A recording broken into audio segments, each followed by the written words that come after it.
everyone, my name is Shreya and welcome to my channel. In this video, I will be going to talk about how I scored 100 marks in chemistry in class 12 CBSE board exam. Overall percentage was 98.6% and in chemistry I scored 100. Okay, so let's start this video.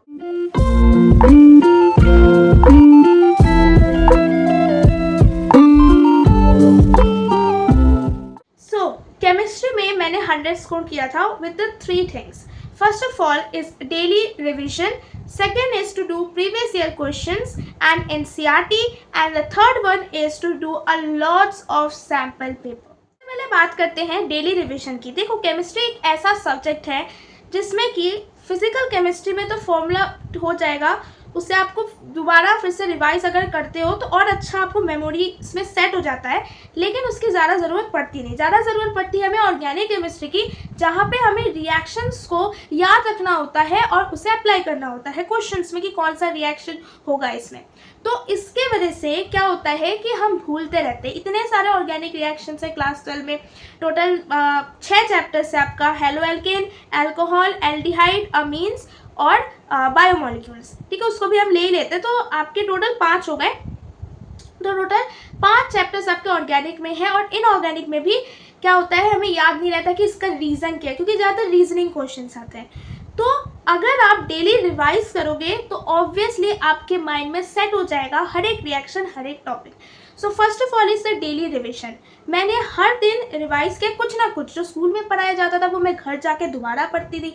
कुछ ना कुछ revision मेरा चलता रहता था.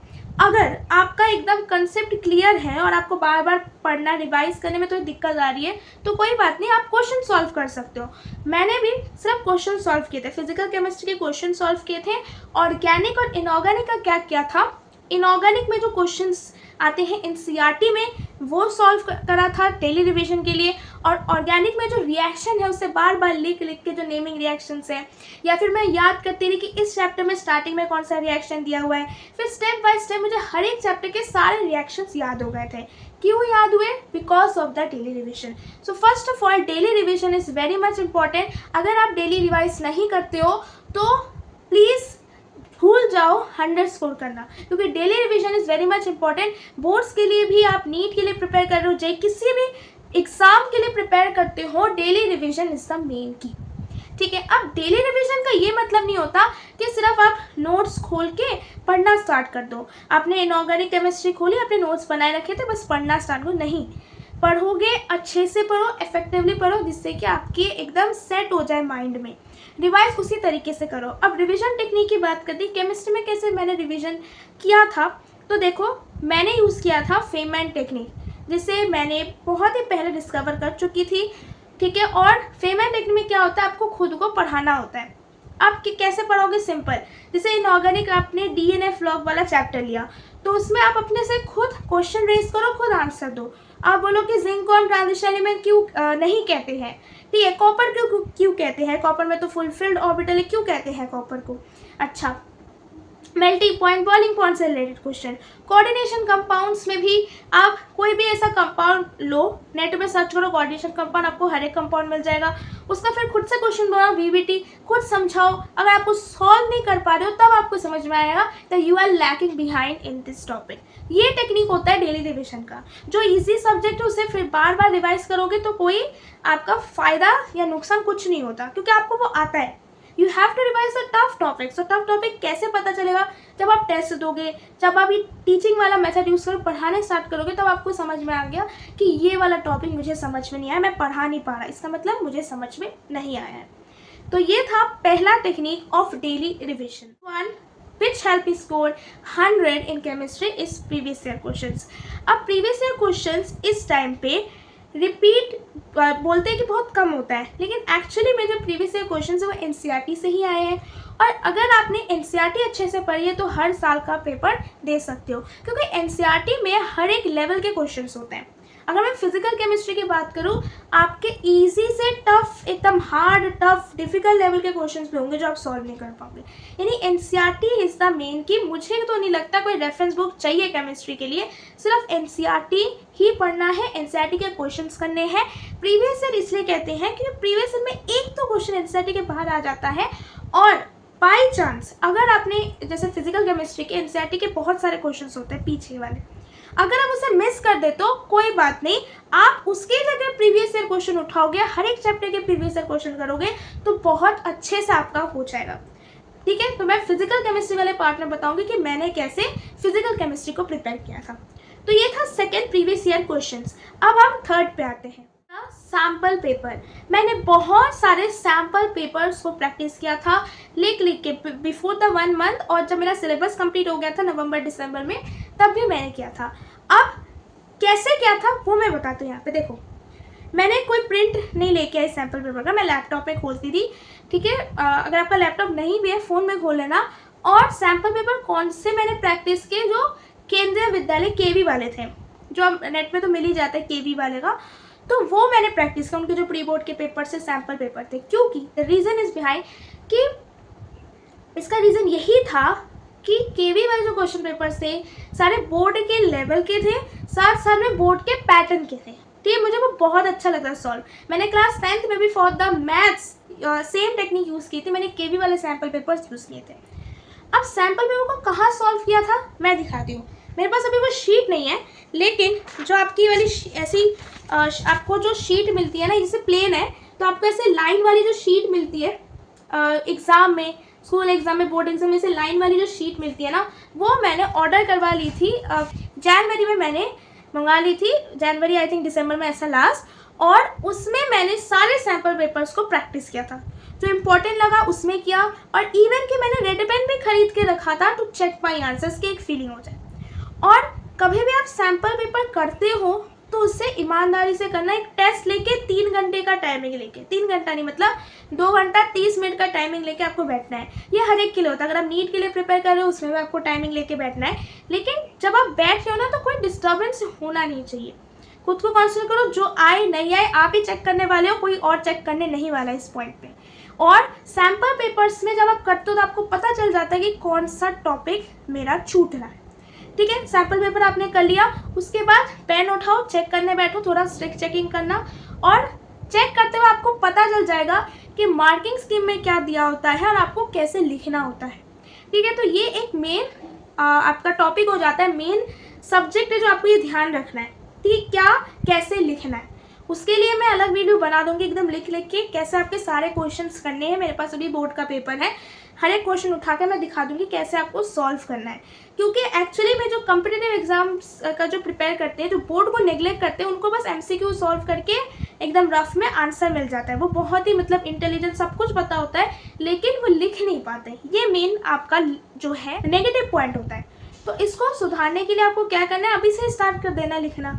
अभी जब free बैठते हो, रील्स चलाते हो, इंस्टाग्राम में ये सब देखते हो, यूट्यूब चला रहे हो, जब फ्री बैठे हो ना तो उस टाइम में लिखने की प्रैक्टिस करो। कुछ नहीं, बस क्वेश्चन आपको सॉल्व करने की ज़रूरत नहीं है, आप लिखना स्टार्ट कर दो। किसी भी सब्जेक्ट के लिए एप्लीकेबल होता है। इस वीडियो में मैं केमिस्ट्री के लिए बात कर रही हूँ, तो केमिस्ट्री के लिए तो बहुत इंपॉर्टेंट है, इनऑर्गेनिक और ऑर्गेनिक के लिए। अगर आपने एकदम प्रिसाइज आंसर लिखा एकदम सही तरीके से, तो आपको फुल मार्क्स मिलने से कोई नहीं रोक सकता। तो ये 3 पॉइंट्स थे। पहला है daily revision, previous year question और सैम्पल पेपर। अब मैं आती हूँ सेक्शन वाइज, दैट इज पहले फिजिकल केमिस्ट्री, फिर इनऑर्गेनिक केमिस्ट्री और फिर ऑर्गेनिक केमिस्ट्री है नेक्स्ट सेक्शन पे, विच इज फिजिकल केमिस्ट्री। अब फिजिकल केमिस्ट्री में 3 ही चैप्टर है बस, solution, electrochemistry and chemical kinetics. सबसे पहली बात, फॉर्मूला तो इम्पॉर्टेंट है ही, थ्योरी भी पढ़ लेना बहुत बार, क्योंकि अभी क्वेश्चन थ्योरी में आने लग गए हैं। जैसे मैं अपना एग्जांपल देती हूँ, मैंने स्टार्टिंग में जब क्लास 12 स्टार्ट हुआ था तो मैंने एनसीईआरटी की सारी थ्योरी नहीं पढ़ी थी। बस मैंने जो पीछे के क्वेश्चन से जिनमें थ्योरी क्वेश्चंस नहीं होते, जिनमें न्यूमेरिकल होते हैं, वही सॉल्व किया था। लेकिन फिर पता चला कि क्वेश्चन पेपर में तो मुझे थ्योरी के क्वेश्चन मिल रहे हैं। जैसे इलेक्ट्रोकेमिस्ट्री में मोलर कंडक्टिविटी और कंडक्टिविटी वाला जो सेक्शन है, उसमें बहुत सारे थियोरेटिकल क्वेश्चंस बन सकते हैं। बैटरी से तो बनेंगे ही बनेंगे इलेक्ट्रोकेमिस्ट्री में, मोलर कंडक्टिविटी से वहाँ से क्वेश्चन बनते हैं। इवन कि इलेक्ट्रोकेमिस्ट्री का जो इलेक्ट्रोकेमिकल सेल है वहाँ से भी क्वेश्चन बनते हैं। सॉल्यूशन में वेपर प्रेशर से बनते हैं थियोरेटिकल क्वेश्चंस। केमिकल काइनेटिक्स में जो लास्ट वाला है ना, अर्हेनियस इक्वेशन, कोलिजन थ्योरी, वहाँ से बनते हैं थियोरेटिकल क्वेश्चन। तो फिजिकल केमिस्ट्री में तो सोचो सिर्फ फॉर्मूला करने से हो जाएगा, भाई थ्योरी करके जाना पेपर में, थ्योरी से क्वेश्चन पूछा जाएगा। अब थ्योरी में क्या होता है, कुछ नहीं, एनसीईआरटी को रीडिंग लगानी है, इंपॉर्टेंट पॉइंट्स को एक बस लिस्ट में लेके आना है। मेरे पास अभी ये कॉपी नहीं है, मैं बाद में आपको इस कॉपी का एक PDF भी भेज दूंगी, कि मैंने एक कॉपी बनाई रखी थी, मेरे पास बस एक शीट है, मैंने कॉपी बनाई रखी थी। उस कॉपी में मैंने क्या किया था, ये मैंने बहुत पहले कर रखा था, 5-6 महीने पहले, कि मैंने चैप्टर को पढ़ा, जो भी इंपॉर्टेंट पॉइंट्स लग रहा है ना उसे अंडरलाइन करने से वजह से पूरी एनसीईआरटी की लाइन उठा के मैंने यहाँ पे लिख दी, पूरी एनसीईआरटी की लाइन उठा के मैंने यहाँ पे लिख दी। सॉल्यूशंस के नहीं लिखे थे, सॉल्यूशन के तो पूरा नोट्स ही बनाया था। इलेक्ट्रोकेमिस्ट्री के, केमिकल काइनेटिक्स की पूरी लाइन उठा के लिख दी, जो इंपॉर्टेंट लाइन्स है जहाँ से क्वेश्चन हो सकते हैं। तो उसका भी मैं आपको पीडीएफ भेज दूंगी, वो पूरे एनसीईआरटी के लाइन से उठाए वो सारे मटेरियल था। और बोर्ड का एग्जाम में जब मैं बस में बैठी थी, मैं जा रही थी बोर्ड एग्जाम देने, तभी मैंने वही रिवाइज किया, वहीं से क्वेश्चन आ गया।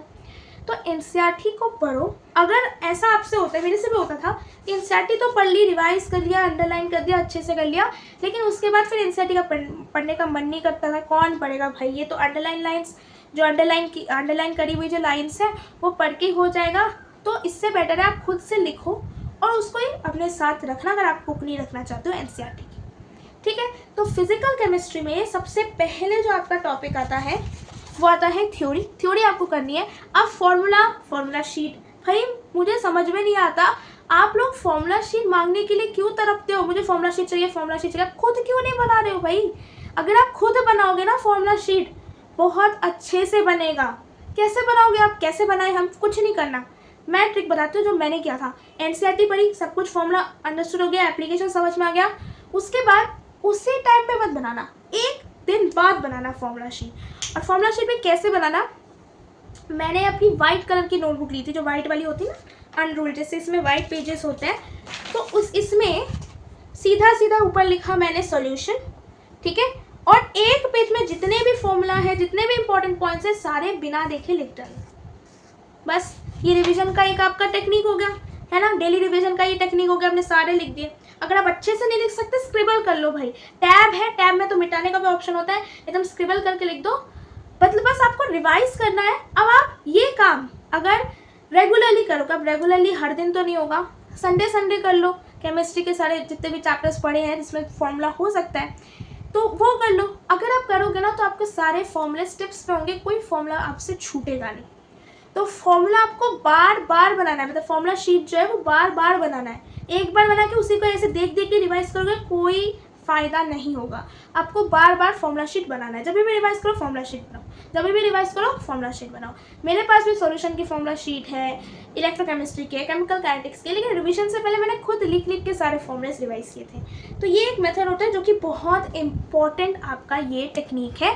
फॉर्मूला शीट को बार बार पढ़ो, थ्योरी के लाइन्स को उठा के अपने कॉपी में पेस्ट करो, लिख लिख के खुद, ठीक है। ऐसा नहीं कि टैब में पीडीएफ से ऐसे कॉपी किया, पेस्ट कर दिया, खत्म, नहीं, खुद लिखना है आपको, ठीक है, खुद लिखना है। और एग्जाम्पल और बैक एक्सरसाइज के क्वेश्चन तो बहुत इंपॉर्टेंट है, बैक एक्सरसाइज के क्वेश्चन करके जाना।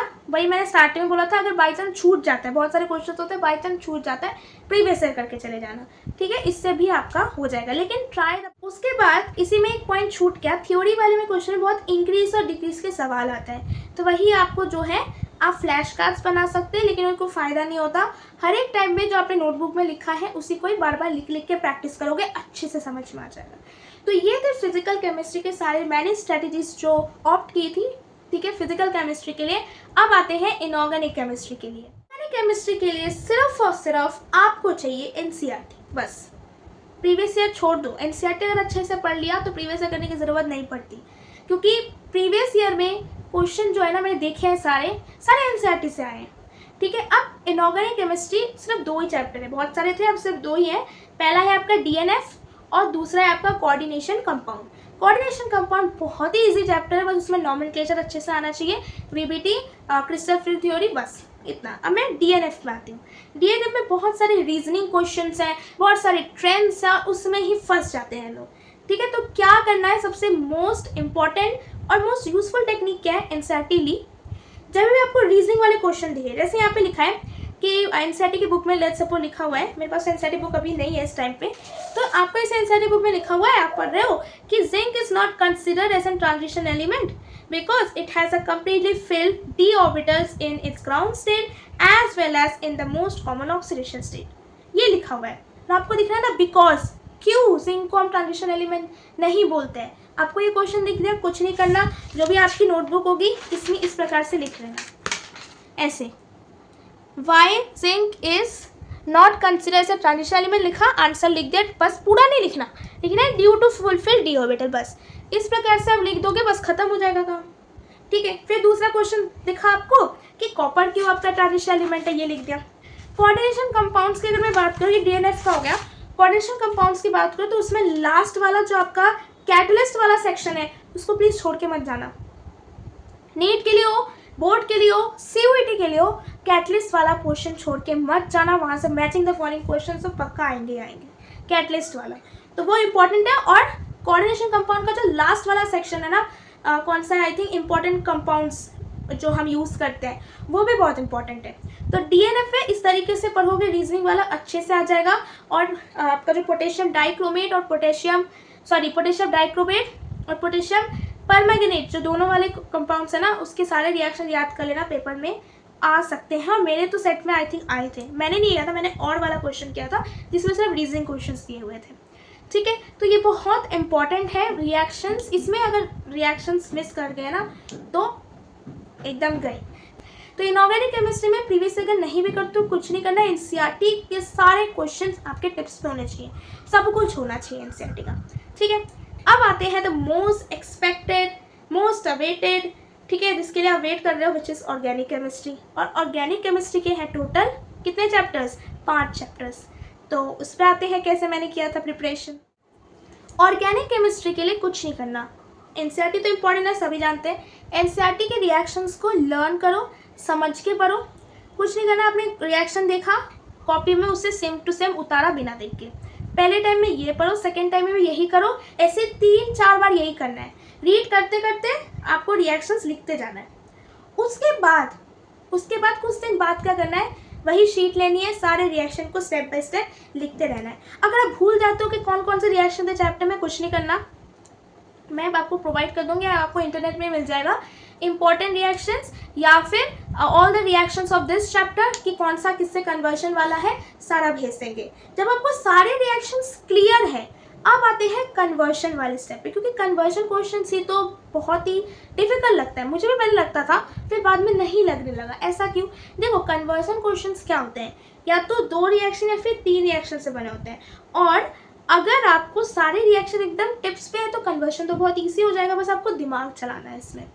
अब अभी जो क्वेश्चन आने लगा है वो है कि आपको कन्वर्जन क्वेश्चंस करना है, लेकिन in not more than 2 step या नॉट मोर देन 1 स्टेप नहीं होता, नॉट मोर देन 2 स्टेप होता है। उसमें और डर लगने लग जाता है, आप 2 स्टेप में कैसे करेंगे, कुछ नहीं, थोड़ा सा दिमाग चलाना है इसमें कन्वर्जन में, और दिमाग चलाओगे बार बार तभी आपको कन्वर्जन क्वेश्चंस आएंगी, यानी कि आपको इसमें प्रैक्टिस करना है। कन्वर्जन क्वेश्चंस में आपको प्रैक्टिस करना है, लिख के प्रैक्टिस करना है कन्वर्जन क्वेश्चंस। और कन्वर्जन क्वेश्चंस जो है वो एनसीईआरटी के बैक साइज में दिए हुए हैं, वो पहले कर लो, फिर प्रीवियस ईयर के क्वेश्चंस कर लेना। ठीक है, अब आते हैं नेक्स्ट, रीएजेंट्स याद नहीं होते तो उसके लिए रीएजेंट टेबल बना सकते हो, लेकिन वही है, टेबल एक बार बना के कुछ नहीं होगा, आपको बार बार रिवाइज करना होगा, तभी आपको एकदम मतलब आपके माइंड में एकदम सेट हो जाएगा। अब आते हैं कि रीजनिंग जो क्वेश्चंस आते हैं, वाई एनिलीन, अगर क्वेश्चन आ गया वाई एनिलीन इज बेसिक, या फिर why by benzoic acid do not react, या इन फिडलक्राफ्ट, ऐसा कुछ अगर क्वेश्चन आता है रीजनिंग वाले क्वेश्चन, उसका टेक्निक बताती हूँ। एनसीईआरटी ही पढ़ो, अगर आप एनसीईआरटी बुक में पेन से मार्क करना चाहते हो तो अच्छी बात है, पेंसिल से एक्चुअली में वो मेसी लगने लग जाता है, तो 2 काम कर सकते हो। एनसीईआरटी की बुक उठाओ, जैसे मैंने आपको बोला था इनऑर्गेनिक में कि जब भी बिकॉज वाला वर्ड आया ना कहीं आपके बुक में, उसको उठा के आपके कॉपी में लिखो, वैसे आप ऑर्गेनिक में भी कर सकते हो। जैसे ऑर्गेनिक में बहुत सारे आपको ऐसे लाइन्स मिलेंगे जहाँ पे लिखा है because, boiling point of aldehyde is greater, ऐसा कुछ क्वेश्चन है बिकॉज, फिर जब बिकॉज है उसके बाद मतलब रीजन लिखा है, उसी पॉइंट पे वहाँ पे बुक में ऐसे जैसे यहाँ पे लिखा हुआ है, मैं आपको एग्जाम्पल देती हूँ, मेरे पास बुक नहीं है, कुछ ऐसा लिखा हुआ है, वहीं पे पेन उठाओ, यहाँ पे क्वेश्चन लिख के जो क्वेश्चन लिख दो बिकॉज का जो क्वेश्चन है, नहीं तो एक कॉपी सेपरेट बना लो सारे रीजनिंग की, तो वो बहुत आपके हेल्प करेगा। ठीक है, तो ऑर्गेनिक केमिस्ट्री में reasoning is very much important, reagent important है। अब टेस्ट की बात करते हैं, टेस्ट कैसे याद रखेंगे, जो आपके एनसीईआरटी के बुक में टेस्ट दिया हुआ है उतना ही याद करो, उतना ही आएगा पेपर में, कोई बाहर से टेस्ट नहीं आएगा। और जो आपके प्रैक्टिकल्स में आते हैं टेस्ट, वो भी थोड़ा सा देख लेना। प्रैक्टिकल में आई थिंक ऑर्गेनिक में फेलिंग और टॉलेनी आता है, और सोडियम बाइकार्बोनेट वाला टेस्ट आएगा, कार्बोक्सिलिक एसिड का, उससे अलावा और कुछ नहीं आएगा। जो एनसीईआरटी में है वही पढ़ के जाओ टेस्ट, ठीक है। बोर्ड के लिए भी टेस्ट आएगा, टेस्ट ऐसा नहीं आएगा give the test, I think वो घुमा के देंगे distinguish between this and this, कैसे आप डिस्टिंग्विश करोगे, या फिर एमसीक्यू में दे सकते हैं which of the following will not react with this, test का नाम देंगे। तो ये इंपॉर्टेंट है। तो अगर मैं पूरा समराइज करूँ ऑर्गेनिक केमिस्ट्री का, तो एनसीईआरटी, रीजनिंग, रिएजेंट बहुत इंपॉर्टेंट है, सब कुछ पढ़ना है। यानी ओवरऑल मैं अगर बताऊँ organic chemistry, physical chemistry, inorganic chemistry, the main thing is NCERT. Next year के लिए जो भी देख रहा है केमिस्ट्री में एनसीईआरटी को प्रैक्टिस करके जाना। मैं एक वीडियो बना दूंगी कैसे आपको आंसर्स को मतलब लिख के रिप्रेजेंट करना है, जो कि बहुत ही डिफिकल्ट नहीं होता, बहुत ही ईजी होता है कैसे लिखना है, ठीक है। तो या तो मैं आपको कुछ दिन बाद दे दूंगी हर एक चैप्टर, हर एक सब्जेक्ट के लिए, केमिस्ट्री, बायोलॉजी और फिजिक्स के लिए। और ये स्ट्रैटेजी वीडियो मैं फिजिक्स, बायोलॉजी और इंग्लिश के लिए भी पोस्ट करूँगी। Do like this channel, do share with your friends, do subscribe my channel for more videos for strategies, for exam experience, for notes। और notes मैं क्लास 11 के provide करने वाली हूँ पहले, जो मैंने बायोलॉजी के जितने भी नोट्स हैं और केमिस्ट्री के और फिजिक्स के भी, ठीक है, रिवीजन के लिए रिवीजन नोट्स हैं। उसके साथ साथ मैं आपको जो है प्रीवियस ईयर क्वेश्चन भी प्रोवाइड करूँगी for physics, for chemistry, biology. तो अगर आपको ये वीडियो पसंद आए, स्ट्रैटेजी पसंद आए, बस मैंने अपना ही बोला है जो मैंने किया था, और इस सारी स्ट्रैटेजी, ये सब कुछ मुझे 100 स्कोर करने में हेल्प किया, आपको भी हेल्प कर सकता है। तो इसीलिए आप प्लीज़ इसे अपनाएं, ठीक है, और फटाफट से पढ़ने बैठ जाए, क्योंकि टाइम अभी नहीं है। देखो अप्रैल, मई, जून, ठीक है, देखते देखते आपको टाइम हो जाएगा, फिर बोर्ड्स के एग्जाम आ जाएंगे, फिर हम एकदम टेस्ट हो जाएंगे, क्या करें। तो अभी से पढ़ना बैठ जाओ। And so thank you for watching this video, do subscribe this channel.